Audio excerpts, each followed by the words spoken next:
Drago, What up? episode 20. Let's go, baby. Happy anniversary. Happy 20th show anniversary. We've made it. We've come a long way. We've come a long ways, haven't we, buddy? We have for sure. You're getting more jacked, right? We I'm getting got a we got little, microphones, 3D we have cameras. Let's actual go. microphones, right? We have more than three people watching now, Yeah, right? let's go. I'm getting noticed in the grocery store, like Mike said he was. And man, we've changed a few lives, We right? we have. That's what's important. We've Uh, changed more than a few lives for sure. So I love our guest today. Our guest is Mike Roland. He is one of Jeff's friends. He's in the real estate industry, like Jeff and I are. Jeff and I are mortgage lenders. Mike's a realtor, and we're just going to have a super cool talk today about addiction, about alcohol, about Mike's journey, and just some of the momentum that alcohol can steal from you. Mike told me before we got on, and I agree with him, that there's nothing good if you really break it down granular that alcohol brings you. And I'm going to have him talk about that a little bit. And gosh, if you got any questions for us, please comment below. We would love if you go to podcasts on Apple. What is it on? It's I on don't know. all Spotify, Apple, and any streaming It's devices. on Go all under. that stuff. You got it on Yeah. all of that. Yep. Cool. I don't Download even it, know baby. what's a Samsung user go on. I don't even know what that is. Spotify. They You'll do. use Spot. Okay. Yeah. Yeah. Cool. Few people still dying on that Samsung hill, aren't they? Yeah. We got a couple downloads. I think we had like 95 downloads from last Yeah, episode. let's Yeah. go. Let's go. Let's go. So wherever you go to get your stream, please stream us, please share us, please.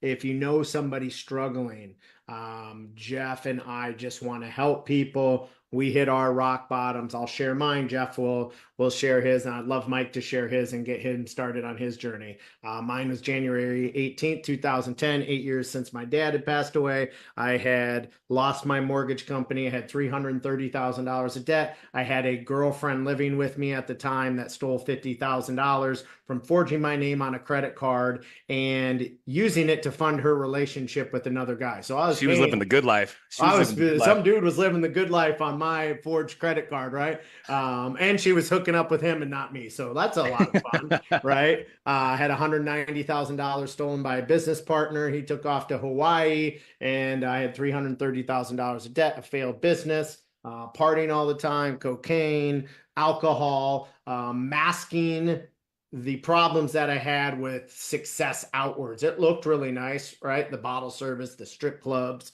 the fake friends that were all hanging out with me to live on my dime. And I realized what was happening, and I felt like a failure, and the shame cycle had started, and everything that comes from alcohol and cocaine just hit me all at once.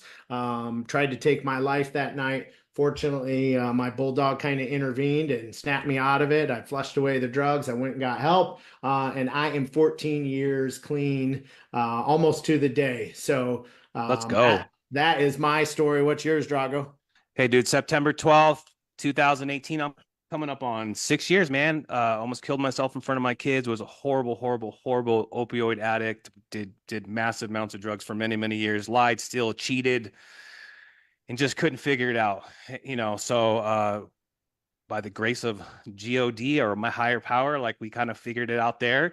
And then listen, my buddy Mikey, listen, this dude's changed my life. I was never into like fitness or like working out. I grew up playing sports. I just always did what I needed to do. So I was never really committed to working out. And then I met with Mike, and Mike introduced me to his workout group, the Roland Warriors, where I mean, what do we think? You got like 60, 70 people in there, Mike, roughly? Yeah. Yeah. And we have committed to each other to hold each other accountable. We do 3 workouts a week. We post our workout, even if that's doing some push-ups. If we don't hit our workouts, we donate $5 to a charity that we agree on, and that literally has changed everything. And over that course, I've become friends with Mike. He's a really, really good dude. I found out he, had struggled with alcohol, and so really wanted to come out and come onto the podcast. And I appreciate you coming on, giving us your time, brother. Yeah, and I know real quick before you get started, Mike, I know guys watching and listeners, Drago don't look really fit, but when you meet him in person, he's pretty fit. He's in pretty good shape. I was surprised. I'm like, the dude's pretty jacked. So Thank you. Appreciate that. the Rolling Warriors are working. Yeah, it is. 100%, dude. Mike, tell us a little bit about your journey, your rock bottom, and anything else you want to share. Right on. Yeah, thanks for having me again. I appreciate it, guys.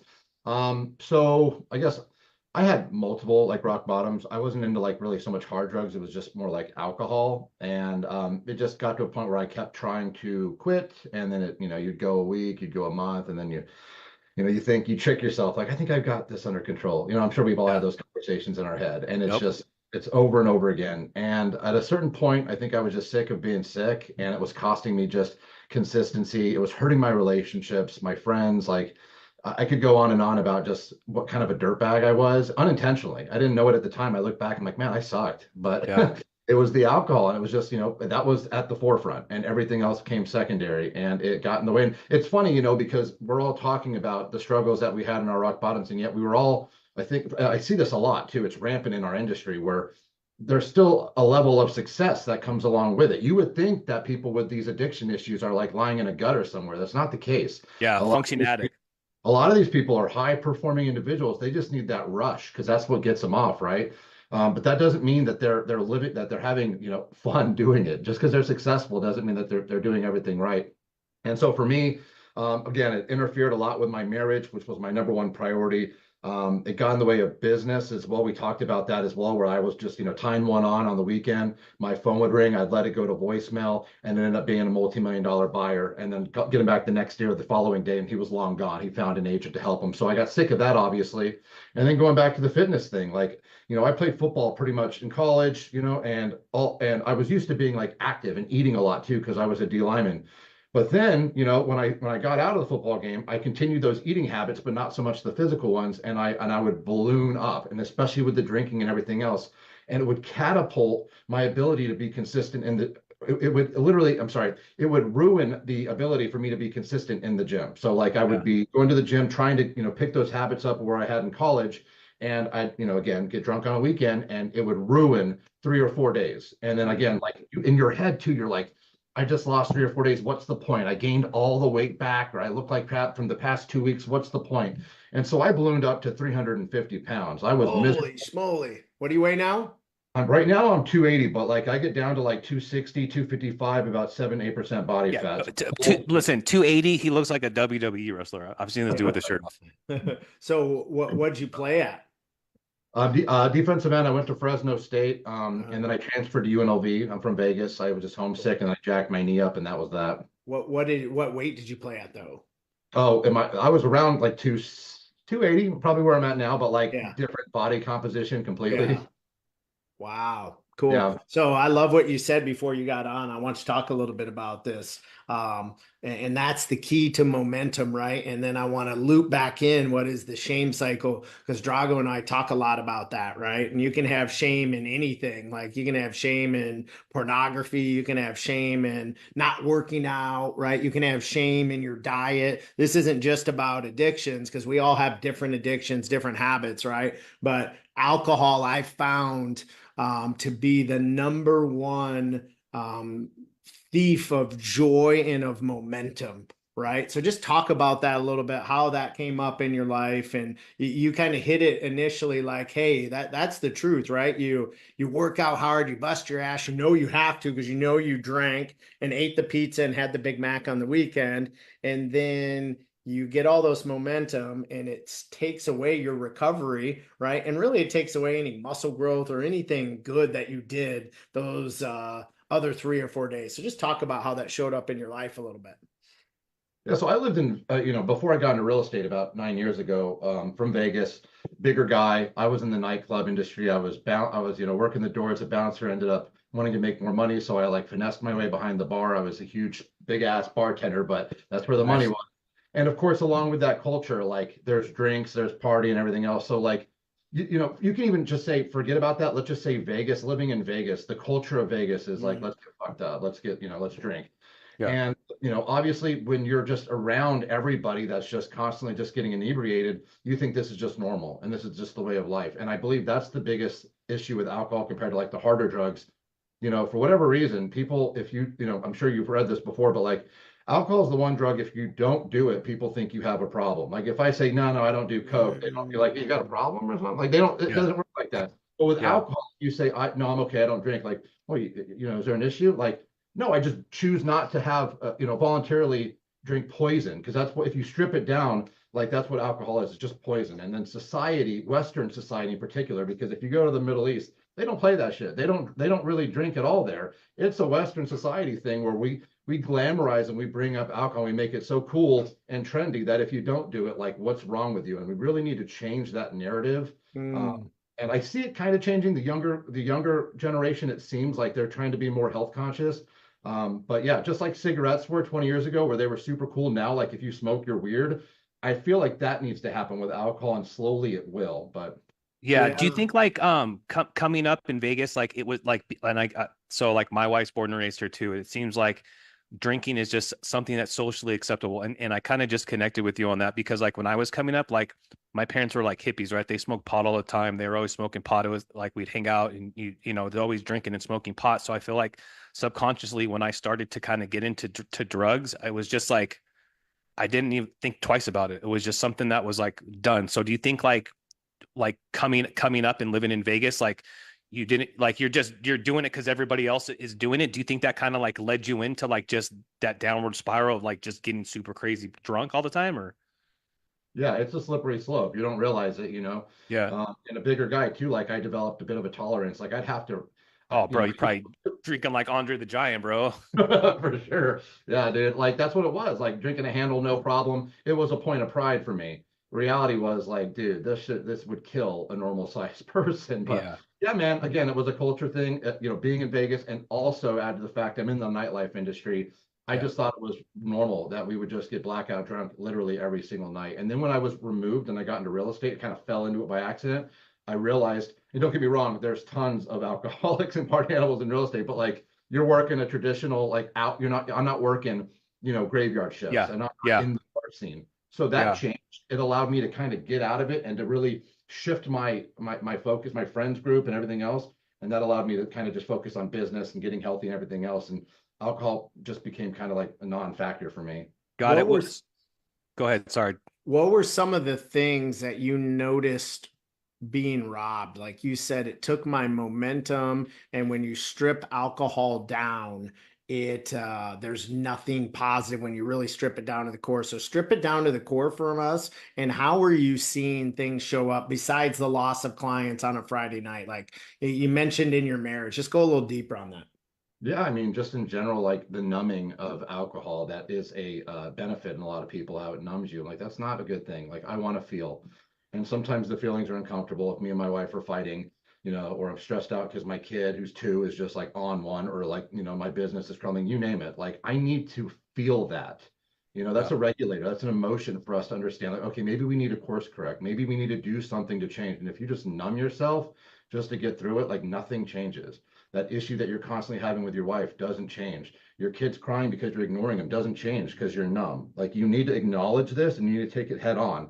And that's just part of life. Sometimes life sucks. Sometimes you get kicked in and you fall on your ass, but you got to get back up. If you're numb and you don't fall on your ass and you just keep going through life with your head down like a zombie, zero growth occurs. So like, yeah, sometimes it's harder to go that route, but it's necessary for success and for So happiness.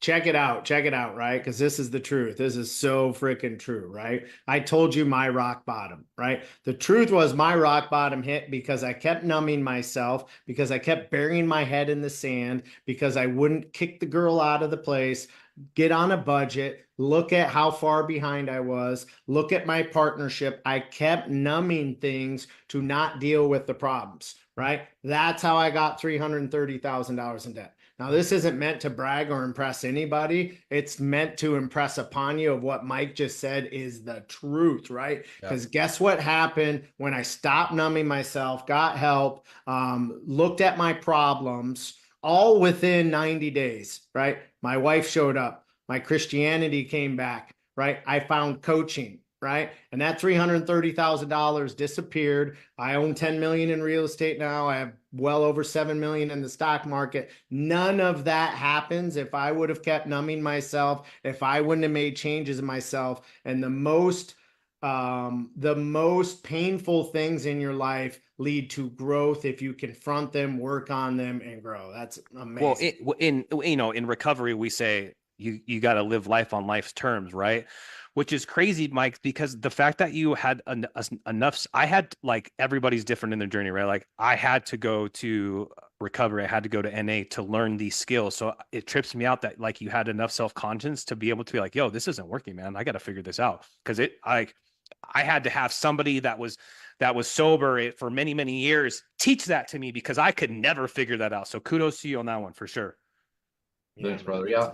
For me, like, I don't know if there's two approaches, but there's, the traditional AA. With my mom also, she's in recovery. She goes to AA. She absolutely loves it. Like, it saved her. Her tribe, her friend group is through AA.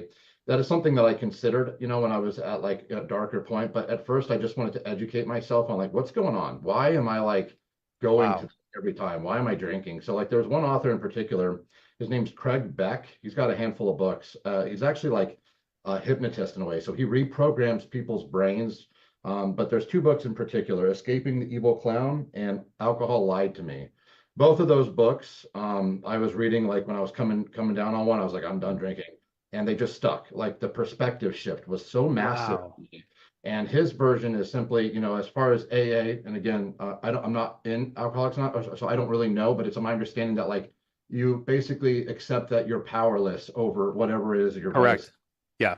This reframes it and is more like, and it literally will break it down, each and every particular reason that you have tricked yourself into thinking that Coke or alcohol or whatever is good for you.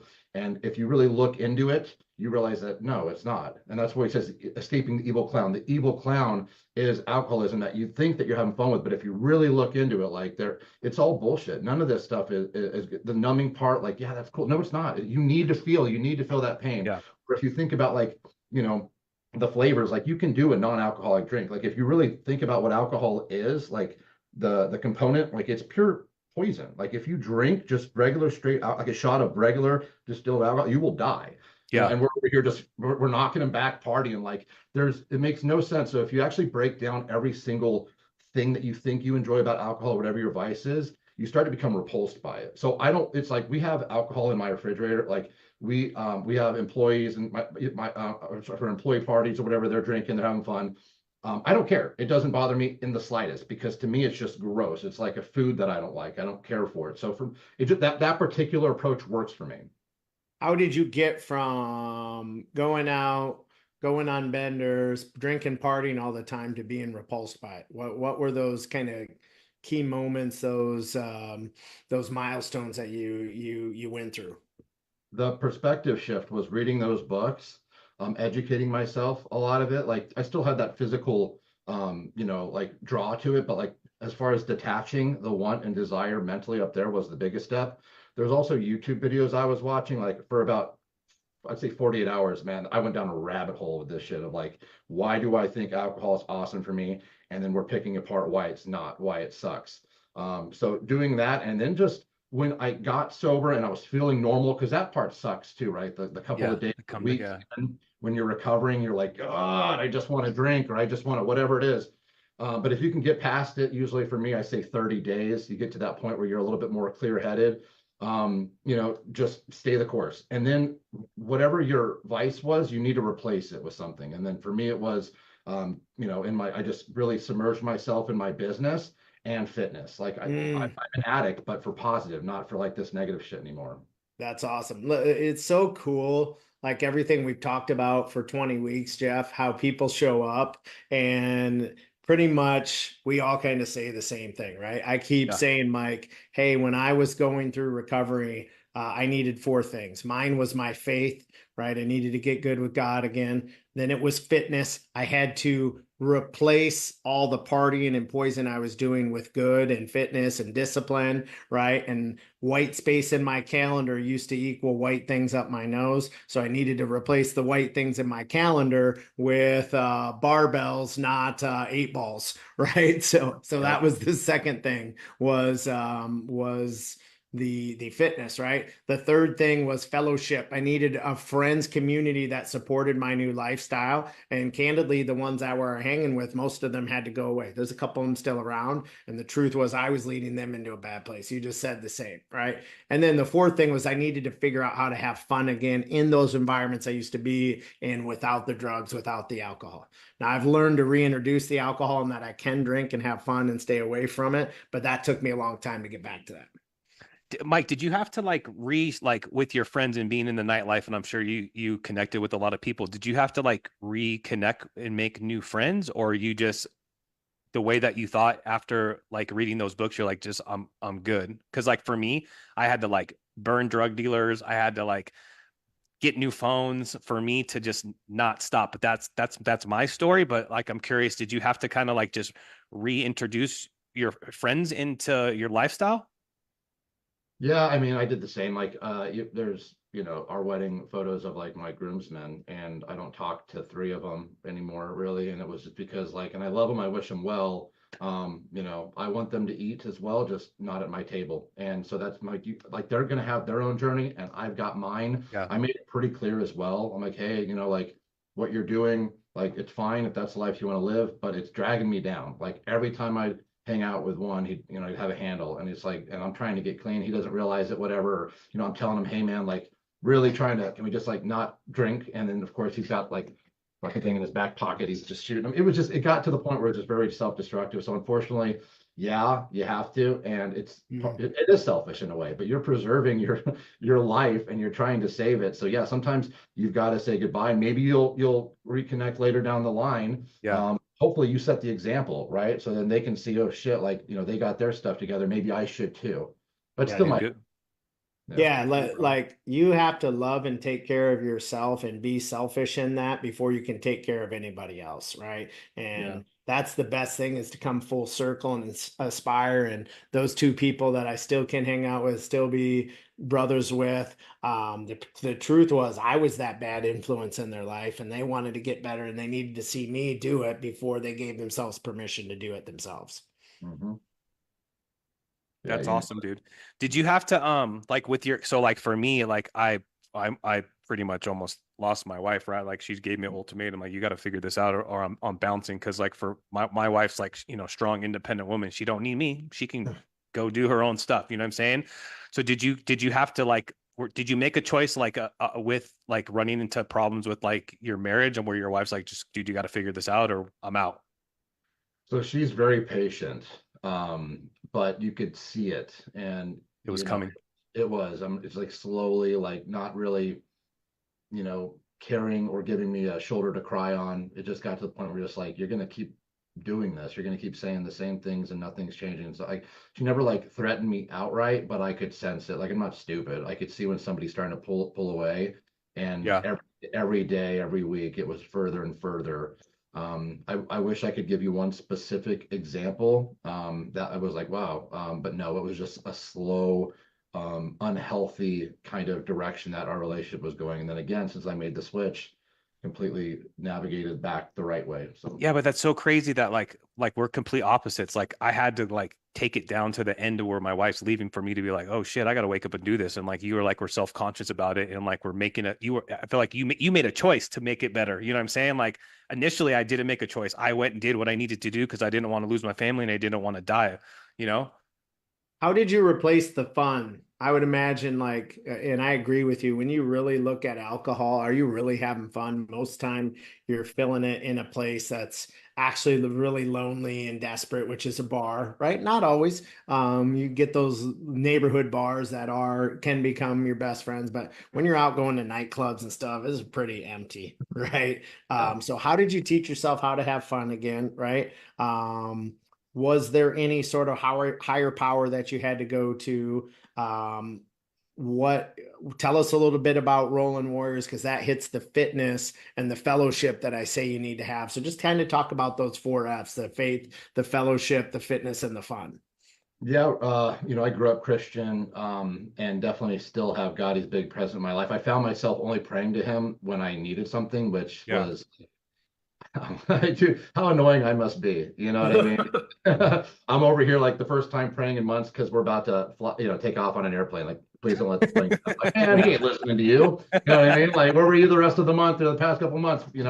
So now I just try to be grateful and I pray to him every night and in the morning. And I'm truly blessed. So I've got a lot to pray about. We go to church as well. My wife's Amazing. big on that too. So I mean, that just helps strengthen our relationship. So I believe that's a big piece. Luckily, that never left that part of me. Again, it was just something when I was drinking, it wasn't really a priority, but now that shifted. Amen. Yeah. The fun aspect, I mean, like, there's a lot of shit to do. I became a reader, interestingly enough. I didn't really like reading in like high school or really any time in my life. And then when I got sober, I guess I could pay attention and I could read. And I just realized, man, I really enjoy, self-help books or now fiction or just in general. I like to read. There's still fun to be had. I guess it's more lame by society standards, but it's still fun. I Yeah. like to go in the gym. Most people, don't really. I absolutely love it. It's probably my most favorite thing to do outside of like hanging out with my family for downtime. But like going to the gym and just getting a good sweat on, listening to music, letting the demons out. So I mean, you can still have fun. It's just a different kind of fun. It's more authentic fun instead of like this numb, stupid version where you can't even. I mean, you think that you're probably cool and slick, and man, you hit on all these chicks and they were eating it up. The reality is you're probably drooling on yourself, like drunk as hell. So yeah, it's just the swapping out of the fun, but the fitness part, again, it's nice because you mentioned Roland's Warriors. It's a Facebook accountability group, and so it's full of like lenders, escrow reps, officers, and real estate agents, all pretty much in the Vegas area, but we've got some spread out. And it's cool. So like all you have to do is you got to check in on our Facebook page 3 times a week. It could be anything. You doing push-ups, a screenshot of your fitness app, a heart monitor, you walking the dogs, whatever. Just show us that you're active.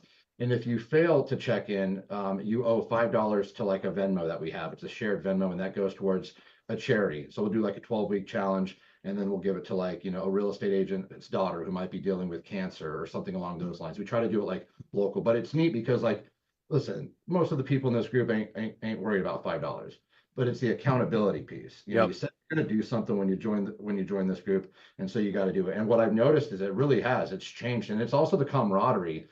People cheering you on, like, oh, I see you, keep lifting, keep doing your thing, you're looking good. And just that piece, that accountability piece that we all need. You mentioned coaching. I'm a big proponent of coaching, like having somebody hold your feet to the fire. Everybody wants accountability until they get it, and then they're pissed off that they have it, but you need it. You absolutely need it because that's the difference between winners and losers. We all fall off, as far as the tracks that we're going, but the winners course correct. And the quickest way to course correct is have people in your corner forcing you back on the track and in the right direction. Yep. 3 great tactics for anyone dealing with alcoholism, drug addiction, or another habit or addiction they want to get out of their life, remove from their life. I'm sorry, you cut out just a little bit. Repeat that. I'm sorry. 3 tactics you would give our listeners on anyone dealing with alcoholism, drug addiction, a habit they don't like, or another addiction.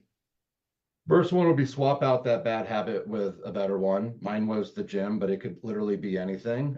Find something that you like to do that, you need to enjoy doing it if you're going to swap it out. That's going to be the first thing. Whenever you have like a trigger to drink or do whatever your vice is, instead try to swap it out. Maybe yoga, maybe working out. It could be literally anything. There's a bunch of different things you can do. I think getting for me too, like mentally, the gym also helps kind of reset a lot of things as far as just letting dopamines. It's a natural high. I always say do the gym if you're going to do anything, but make sure that you like it. And I've tried everything. I was doing basketball. I was doing like a lot of cardio stuff, yoga. For me, I like resistance training. I like lifting weights, but like you go to the gym, it's not like a one size fits all. Like figure out what you like to do and then and do that. Like it doesn't have to be what I'm doing, but make sure that you like it because that's going to swap out, obviously, I think the need, and that's going to prime your day too if you do it early in the morning. And then I would say educate yourself the best you can or surround yourself with people who are struggling as well. I mentioned some books that I would recommend, checking out, reading if that's kind of the route you want to go. Talk to somebody who has struggled in the past with substance issues and just see what they've done. Because that's the thing, man. People are protecting their ego. Like they don't want to tell people that they're having an issue. Meanwhile, they're living a hell. Like, what are you doing? Like, what do you have to protect? Right now, you're not in a good spot, or maybe you're headed there.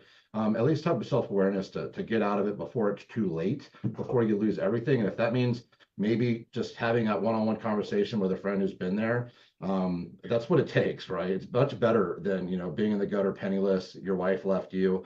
So I just get in front of it, check your ego, and just lean in with somebody who's been there before. So it's like educate yourself on it, lean in to a family or friend, and then find a suitable replacement as far as what your trade your addiction for a different type of addiction. Your best three tactics, Drago. My best three tactics. Oh my goodness. So my best three tactics for somebody that's struggling. Well, first would be you got to admit that you have a problem, right? I mean, that's it's got to be ruining your life. Okay. Second, for me, because I'm a big NA guy, I think you need to find a place, a group, a home. They call it a home group, someplace where you can go and you could sit down with like-minded individuals that have been sober for longer than you and listen to what they have to say. Just listen. You don't need to talk. Just sit there and listen. See if your life is as bad as theirs. And then third, for me, tactic would be you got to find a sponsor. And again, this is what I believe in is you need to go through the fellowship of AA or NA, and you need to go through the steps, and you have to figure out why you do the things that you do. And trust me, it will make your life 1,000 times better. You got to do the work and want to be able to do it. But if you do it, there's beauty on the other side of that. Yeah. Mine are, I agree with Mike when you're in shame and addiction and trying to come out of stuff. If you're a believer, you only go to your father, your creator, when you need something. But I heard that's a lot like having teenagers. They only come to you when they need something. So just know you're just an annoying teenager going to your father asking That's for a true help. story. He'll meet you where you're at, right? So mine is definitely faith, number one. Number two is fitness. Start at anything. Everyone, like, you don't have to be Mike Roland at 280 pounds, squatting 1,000 pounds, right? Don't think that. It can be a walk every day for a half hour, 45 minutes. Get your body moving when you wake up in the morning. Feel good. And third would be affirmations. I did Ooh, not that's a love good one. myself. In fact, I hated myself. I had to speak my love on myself through prayer and through actual loud words to myself, even when I didn't want to hear them. And the truth is, over time, I started to believe the things that I was saying out loud to myself. Right. And I believe you can manifest and create anything that you want to be as long as you can say it out loud and start to trick your subconscious that it might actually be true. And if you say it enough, you can program yourself that you are worthy, that you can do anything you want in your life, that you have the strength, the endurance, and the community to get through what you need to get through in life. Right. Final question. Favorite 80s or 90s professional wrestler and a great story behind that. Go ahead, Mike Rowland. Oh, I could no sooner pick my favorite star in the heavens. No, I mean, my favorite 80s or 90s, I'm gonna have to go with Macho Man. Yeah, I just grew up on him. Like Hulk Hogan was always like the guy. Macho Man, I feel like, with all the talent, his ability to cut a promo and just being larger than life was always kind of second fiddle. And I feel like they could have done more with Macho Man. But he was always my favorite growing up. I just liked his colorful attire, even though he's not referenced, he's not mentioned here. He's still the man, and I loved. I'm also a romantic. His storyline with Miss Elizabeth when they were that was that was beautiful. Drago. Rowdy Piper. Oh, yeah. Let's go, baby. The bagpipes. Why? Dude, because I just love that show. You know what's funny is I have appointments today. I was gonna wear my Rowdy Piper shirt because I knew Mike was gonna come on, but I didn't want these guys to come in trying to do alone and be like, what is this dude wearing? Mine is Macho Man as well. I have an obsession. I've been watching those A&E biographies on the 80s and 90s wrestler, and now every time I come home, I go like this: how he comes into the graduation song, the da, da, da. Oh, yeah. So I come home like that every night. I have three daughters, Mike, and I make them like clap and applaud me as I walk in. So my proudest moment this year is my 4-year-old came into her preschool and she had cupcakes for everyone, and they all stayed singing her a happy birthday. And she did the Macho Man spin like this and said, and she goes, "Daddy, oh yeah." And I was like, "Oh my God, I love you so much." Oh, that's awesome. So we want to give you some community. You heard Mike, Roland Warriors. I believe in community and fellowship and fitness. I'm sure he would love to have you on Facebook. Him. I just asked for an invite, so hopefully you'll allow me in. I'll post some of my workouts. I think that's a great place to start. I love right on his site, Yep. right there. You must show no mercy nor any belief, whoever or whatsoever, in how others judge you, for your greatness will silence them all. I love the Ultimate Warriors right on there. So come hang out with us, get some fitness, get some accountability. Man, this was awesome. This was awesome. Yeah, This, Mikey, thanks for coming on, man. And listen, if you're watching this and you're thinking about getting sober, you need somebody to talk to. I mean, we say it every episode. I'd rather take a phone call from you at 3 o'clock in the morning on a Saturday than have to go to your funeral. So we do this because this fills our cup up. We do this because we want to help. I know admitting that you got a problem is hard to do, but we are here to help. We'd love to talk with you. Both mine and Chad's number will be in the link. I think also too, we'll post the Roland Warriors, if that's cool with Mike, in the chat link. And then I'd love to, I wrote down those books. That was awesome. I'd love to post the author and the name of those books if you'd like to check that out as well. awesome. Mike, you're a stud. Yeah, bro. Thank you for coming on. I appreciate you pouring into our community, pouring into us. I had some definite takeaways, and I'll make sure we stay in contact. You're an amazing man with a great story, and thank you so much for giving us your time today. Right back at you. I appreciate you both. Thank you so much for your time today. Later, brother. See you. All right. Oh, yeah. Oh, yeah. Yeah. Later.